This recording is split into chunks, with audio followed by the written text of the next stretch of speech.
Hi students, welcome to class. In today's lesson, we are going to continue looking at logarithms, but this time we're going to shift our focus to solving logarithmic equations. And really we're going to look at two types. And when we think about all the strategies that we're going to use here as we solve log equations, I just want to remind you that a natural log really is a logarithm. It's just a logarithm of base e. And so anything we do here can also be done in an equation that involves natural logs.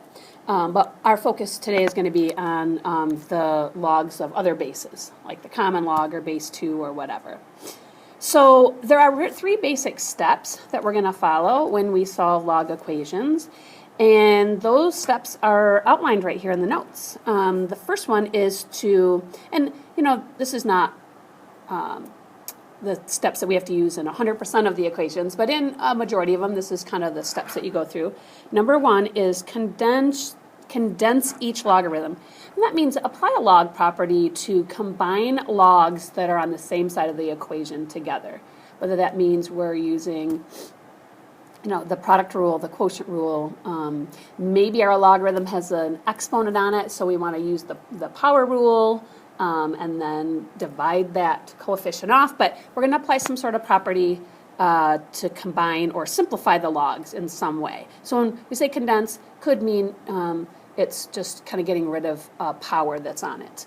And then use the one-to-one property. So this is going to be the first type that we use, which is we're going to get an equation that ends up looking like this. It's going to look like log base b of m is equal to log base b of n. In other words, you have a log on both sides, they're the same base. And so if it looks like that, then all we need to do is really sort of just ignore the logs. So we're not really canceling out the logs, but it's like we just say, okay, pretend like the logs aren't here, pretend like those aren't here, and that just means that we would have to solve the equation m is equal to n. So whatever m is and whatever n is, there'll be some sort of equation left over to solve once we just sort of ignore the logs, because if they're logs of the same base, then the results m and n would also have to be equal if this is an equation. So that's sort of the first type. And so we solve and check for extraneous solutions, or you remember the word extraneous solution means a solution that on the surface looks like it should work, but when you substitute back in, does not give you the desired result. So in example number one, if we look to try to condense, there is no condensing to do. So there's no separate logs on, either side that have to be combined, no exponents to take care of. And I noticed that both of these are log base 5. So that's log base 5, that's log base 5. And although we're not really dividing those off, but we're just sort of ignoring them, and we're just saying, well, if the logs are the same base, then the results would have to be equal. And so we end up solving this simple linear equation. And we can do that easily by just subtracting 5x, which gives us that x is equal to 9. Now to substitute back in and check that, if we plug back in the 9, this would be log base 5 of 5 times 9, which is 45, plus 9, so that's log base 5 of 45 plus 9 is 54, right? And then on the other side, when we plug it in, that's log base 5 of 6 times 9, which is 54. So even if I don't get the numeric value of those, I can already tell those are equal. So my solution is x is equal to 9. So that's what we mean by using the one-to-one property. When we have one log on one side, that's the same log on the other, and they're all simplified, we can just set the results equal to each other. So taking a look at number 2, same scenario. So they're both log base 2, so in effect, and again, I'm not really not like I'm dividing both sides by the log or subtracting that log thing or anything, but because they're equal, I know that these have to be equal. Because all else is the same. So we just set the two expressions equal to each other. And to solve, I'm going to add 4n to both sides and subtract 43. So I'm going to subtract 43 from both sides, making negative 42. I'm going to add 4n to both sides, making this side be 6n. And then I'm going to divide by 6, which gives me negative 7. So negative 7 is equal to n. So now I'm going to go ahead and plug that back in. Sometimes I worry a little bit about negatives with logarithms, but when I substitute back in, sometimes that takes care of itself. So plugging negative 7 back in makes this be the log of 1 minus negative 28, which makes it plus 28, so that's log base 2 of 29. And then plugging in the other one, it's negative 7 times 2, which is negative 14. Negative 14 plus 43 is, let's see, 29. And so the two sides are equal, and so that confirms that, in fact, that the solution is n is equal to negative 7. So number 3 and number 4 are very similar. Actually, number 3, sorry, is very similar. So I'm going to just go ahead and skip that one for now. You could try that one as a U-try if you'd like, and but otherwise I feel like 2 of those are probably good enough. So number 4, though, now you see that we have to do step 1, because on the left-hand side there's 2 logs. They both are the same base, they're both base 10, right? So when I combine these together, because that's a sum right there, I'm going to use the product rule. And so to do that, I'm going to multiply the y plus 5 and the 4, and I'm going to rewrite this as the log of 4y plus 20. And now I've got it set up just like number 1 and 2. I've got, I can use that one-to-one property basically to say I'm going to ignore the logs, set the algebraic expressions equal to each other in this case, and just solve that simple linear equation. Subtract 20, and that gives me 52, divide by 4, that gives me 13. Plugging back into the original would give me, here would be log of 13 plus 5, which is the log of, let's see, oops, sorry about that, which is the log of 18 plus the log of 4, and it's supposed to equal the log of 72, and I know that when I combine these together using that product rule, 18 times 4 is 72, so it checks. So I'm good with that answer. Y is equal to 3. So in this next example, number 5, when I look at trying to use this one-to-one property, there's a problem, and that's because there's a coefficient out in front. There's that 3. Now, in order to just set those two results kind of equal to each other, I have to have it as a log base 7 equals log base 7 on the other side. And I've got this 3 out in front. So this is kind of an unconventional way to use the power rule, but I could just use it to bring it and put it back on the logarithm and rewrite this as log base 7 of 4 to the 3rd power. And I know that that really means log base 7 of 64, because 4 to the 3rd power is 64. And so now I'm to that point where I can just simply set those two results equal to each other, again sort of ignoring the log base 7 and setting 64 equal to 4a minus 8. So I just simply add 8 to both sides, which makes 72, and then divide by 4, which is 18. So a is 18, and I go to plug back in. I can check that real easily. So on this side, this is supposed to be log base 7 of 64. On the other side, when I plug the 18 in, I'd have 4 times 18, which is 72, minus 8, which is 64. So that's log base 7 of 64, and I can see they're equal. So I know that I'm all set. That is my solution, and a is equal to 18.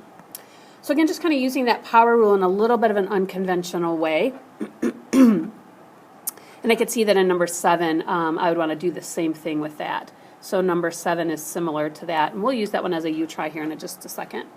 So then number 6, I'm back to that 2 logs on the same side that need to be condensed or put back together. And so in this case, I'm going to have to use the quotient rule because, again, that's a plus. And the quotient rule says I can combine these together as a single logarithm by dividing. and when I divide 68 by, I'm sorry, having calculator problems, by 4, which I should not have to use a calculator for that, but anyway, that's 17, and that's supposed to equal log base 4 of 3n plus 11. And so now, again, just go ahead and set that 17 equal to the 3n plus 11, because logs are the same base right there. They're both log base 4. And so in order for the two sides to be equal, the 17 must equal the 3n plus 11 for them to say the same thing on both sides. So to solve this one, I'm just going to subtract 11 from both sides, leaving me with 6 here and 3n here. Divide by 3, and n is equal to 2. So if I were to plug 2 back in, on the left-hand side, there's nothing to plug it into, and I've already condensed it down to log base 4 of 17. Plug it in on the right-hand side right there, and 2 times 3 is 6, plus 11 is 17. So I can see they're going to equal the same thing on both sides. So n is equal to 2, and that's my solution. Let's go ahead and designate 7 and 8 as you try questions, or the your turn questions, you try. And go ahead and pause the video now. Give 7, 8, and 8 a try. And then 2 back in so that we can go over the answers. Oh, and just real quick tip on number 8. Before you can combine the left-hand side, you got to maybe take this 2 and put it back in the position of the exponent. So do that first, then you'd be able to combine those using your quotient rule. Pause the video now. All right, so thank you for giving those a try. And in number 7, we got a first decimal, so W is 4.5, but plugging it back in does make both sides equal log base 6 of 5. And then in number 8, P equals 7. Let's go ahead and turn the page. Okay, so in number 9, so this time I have log base 4 of m squared. Now I have to be really careful with parentheses here. Now that m squared means the squared is on the m. The squared is not on the logarithm. So in that instance, I can't just simply bring the 2 down in front. And even if I did, it's not really going to help, because then I have a coefficient on that, and I can't just do the 1-to-1 property, which means because these are both the same log base, I couldn't just simply set these equal to each other. But now I can, because I can just say that m squared is equal to 18 minus 7m. And so now I've ended up with my first quadratic equation. And you know, typically with quadratics, we want to get everything on the same side, depending on the format they're in. But this is in the format where we're going to have a middle term. So, and instead of bringing the m squared over to the right and making it negative, I'm going to bring the other stuff over and change their sign. And so it would look like this. And I'm going to see if I can factor that. So when I factor, I get m, let's see, multiply to negative 18, that add to positive 7, that's plus 9, and minus 2, oops, not x, but an m. Tricky when they use other variables. And so my two solutions, or potential solutions, are negative 9 and positive 2. Now, this is also the first time we've gotten two solutions. So when I substitute back in, the negative 9 on this side would say log base 4 of negative 9 squared, which is 81. And on the other side would say log base 4 of 18 minus 7 times negative 9, which would be 18 plus 63, and of course that's 81 as well. So that one works, no problem at all. So this is a solution. I'm good with the negative 9. Now, plugging the 2 in, the 2, when I substitute that in for m squared, would make this 4. And when I substitute that in for the other side, that's going to be 18 minus 7 times 2, which is 14. Oops, I'm sorry. Yeah, so 18 times 14 is 4. So that gives me log base 4 of 4 on both sides, and of course those are both equal to 1. So that one checks as well. So I've got another solution. This time I had two solutions. So it's possible for a log equation to have two solutions. Looking at this next one now, I have to use a property of logs to combine these together. And so this time when I combine these two together, I'm going to get the log, and again it's base 10 since there's not one listed, of 2 times k squared. And on the other side I have the log of k squared plus 16. So ready to just use that one-to-one property. Those logs are the same base, so I can simply just sort of ignore them. Again, I'm not really canceling them out, so just crossing that off, I don't want to give you the impression I'm like dividing them off or canceling, but just kind of ignoring them because in order for the two sides to be equal, since the logs are the same base. So this time, this is one of those quadratics that I can solve by isolating the k squared because there's not a middle term. So I'm just going to use the square roots property. When I subtract k squared, this gives me k squared equals 16. And then when I take the square root, that gives me two potential solutions of 4 and negative 4. So I go to plug back in, and let's just see what happens. So when I plug back into this first one, I'm going to go and put it into the condensed one. 4 goes in for k squared. That's 16 times 2 is 32, so that gives me the log of 32. And on the other side, it gives me 4 squared, which is 16 plus 16. That's again log of 32. And so that means this one's a correct solution. Now on the other side, when I put the negative 4 in, or on the other solution, I put negative 4 in, negative 4 squared gives me positive 16. So then that's going to give me this basically the same thing. So, and on the other side, again, squaring it. So both of these do work. And I will tell you that sometimes you'll get solutions like that you plug them back in, and they just simply do not work. So be on the lookout. Unfortunately, I didn't see any in the notes here where they don't work. But maybe we still got a few more examples to look at that possibly might have extraneous solutions. So now it's time to turn our attention to the type 2 log equations, and those are the type when you can get it to look like this. A log is equal to a number. So you have a log on one side and just a number on the other, or some sort of algebraic expression on the other that doesn't have a log. So in cases like that, we're going to use basically just a little adaptation of those 3 steps. The first step instead is going to be to condense, well, which was the other one, but then isolate the logarithm. So in other words, try to get a logarithm all by itself, simplified log all by itself. And that would mean also getting rid of any exponents that might be on the log by bringing them down as a coefficient and dividing them off. And then we're going to rewrite the equation into exponential form. So in other words, we're going to switch forms. We're going to do our little circle around, base to the power equals the result. And then we'll simply solve the remaining equation. So looking at this first example, this one's already set up to go. It's set up as a log base 2 of x minus 4 is equal to 6.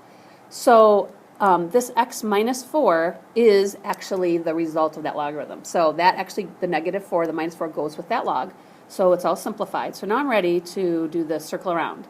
That's a base of 2. I'm raising it to the 6th power, and it's supposed to equal x minus 4. Well, 2 to the 6th power is, that's supposed to say equals x minus 4. 2 to the 6th power is 64. And that's supposed to equal x minus 4. So now all I have to do to solve is just add 4 to both sides, and that gives me 68. And when I plug back into the original equation that says log base 2 of 68 minus 4, which would make 64, is equal to 6. So that checks. So that's my solution. So in this case, I actually switched over to exponential form. So that was the strategy I used. Now number 12 has a little bit of simplifying I have to do before I can go to that next step, because it's got a minus 7 here that's not in with the logarithm. So that means I've got to get rid of that by adding 7 to both sides. That's going to turn the right-hand side into 4, and then the log base 3 of 4x plus 8 is equal to, 4. Okay. And so now I'm ready to go. I can switch to exponential form. That's step 2. So 3 to the 4th power is going to equal 4x plus 8. So 3 to the 4th power is 81. And that's going to equal 4x plus 8. So now to solve, all I have to do is take that 8 and subtract it from 81.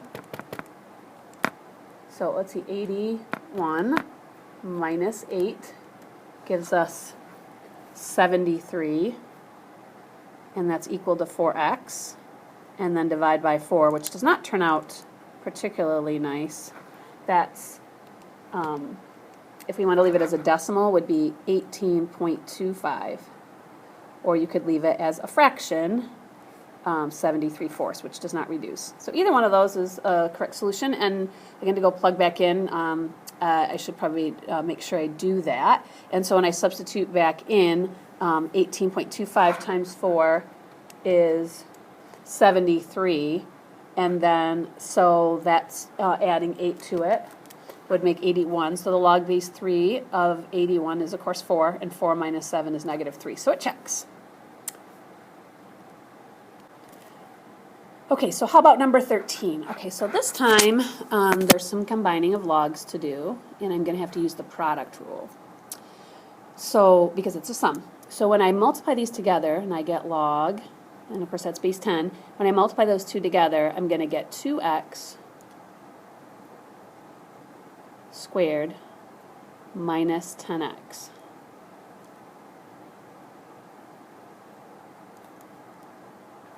And then that's supposed to equal 2. Oops. So now I'm going to switch to exponential form. Now sometimes I forget to do that if I don't have a base written. So I usually like to write the base in if it's the common log. And sometimes I even do that if it's natural log. I'll just write a little e in there to remind me that the base is e. And so I know that when I switch this over, that's going to be 10 to the second power, which is 100. And that's going to equal 2x squared minus 10x. I could swing that 100 over to the other side because now I've got a quadratic equation, right? If I bring that 100 over, I get 2x squared minus 10x minus 100, which you might think, oh, I'm going to have to do the AC method. But I noticed that all these numbers are divisible by 2. Even the 0 I could divide by 2. So I'm just going to go ahead and divide everything by 2. And that's going to give me 0 is equal to x squared minus 5x minus 50. And now I can factor that. Let's see, that would be x minus 10 and x plus 5. So my two potential solutions are x is 10 and x is negative 5. So I'm going to go back and check both of those. When I substitute in the 10, that's going to give me log of 20, right? And then plus the log of 5, which is going to be the log of 100. Because remember, we put them together, we multiply. And so that would be log of 100, which we know is 2, and of course that checks then in the equation. If I plug the negative 5 in, on the other hand, when I plug the negative 5 in, that's log of 2 times negative 5 is negative 10. Okay, so right there, that's my red flag. Because that, sorry, I'm going to write that in a different color just to make it stand out a little better. Oops. Because that, I can't take the log of base 10 and get negative 10. There's no way I'm ever going to get a negative number or even 0 from a base of 10. So that right there tells me that has got to be an extraneous solution, and I'm just going to get rid of that. That's gone. So now I only have one solution. I just have the only solution left is x equals 10. So that's what an extraneous solution will look like then. So let's try another one, and then we'll leave a couple for you tries that we can check in class. So let's see, number 14. I've got to try to combine these two logs on this side, but again, there's a 2 out in front. And I can't just simply divide that 2 off because that 2 is not going with both of those logs. So sometimes like I could just maybe divide the 2 off. That's not going to be the case in this situation. So instead, I'm going to bring it back into a power position and rewrite this as the log of x squared and then minus the log of 4 equals 2. And now I can go ahead and use that quotient rule, okay, because they're subtracting, so that's quotient rule, and rewrite it as the log of x squared divided by 4. equals 2. So remember the base is 10. So again, might be a good idea to write that 10 in. So when I go to switch to exponential form now, I'm going to say that that's 10 to the second power, which is 100, is equal to x squared over 4. Well, I know to solve something like that, I could do the cross products or just multiply both sides by 4. That's going to give me 400 equals x squared. And I know then I just have to take the square root, and I'll get two solutions, possible solutions, 20 and negative 20. And I have to check those, though. So when I go to plug that negative 20 back in, that is kind of the issue, because when I go to plug it back in the original equation, right there, it's going to say 2 times the log of negative 20. Well, again, I can't take a log of a negative number because my base will never be negative, so there's no way I'm ever going to get a negative result. So right away I can tell that that negative 20 is an extraneous solution. Now plugging the 20 back in works just fine because, and by the way, some people might say, well, if you plugged it in the equation below where it says log of x squared, that's not really log of x squared. That's log of x squared. Remember, that squared is not on the x. That squared is on the logarithm, because when we brought it back up, that was actually an exponent that was separate of the variable. It was actually on the log itself. So anyway, plugging the 20 in works just fine, so we do have a solution, and that solution is 20. So I'm going to go ahead and give you the solutions ahead of time for number 15 and 16. We'll just end this, and you can try these as you tries. And then, we can kind of chat about this in class if you have any questions. But number 15, you should get a solution of x equals 3. Now, it's possible that there were more solutions, but one is extraneous. But the final solution is x equals 3, and for 16, x equals 5. And it doesn't look like there's anything really tricky or different about anything in these equations, so I think these are good to designate as you try questions, and we'll just talk about them when I see you in class.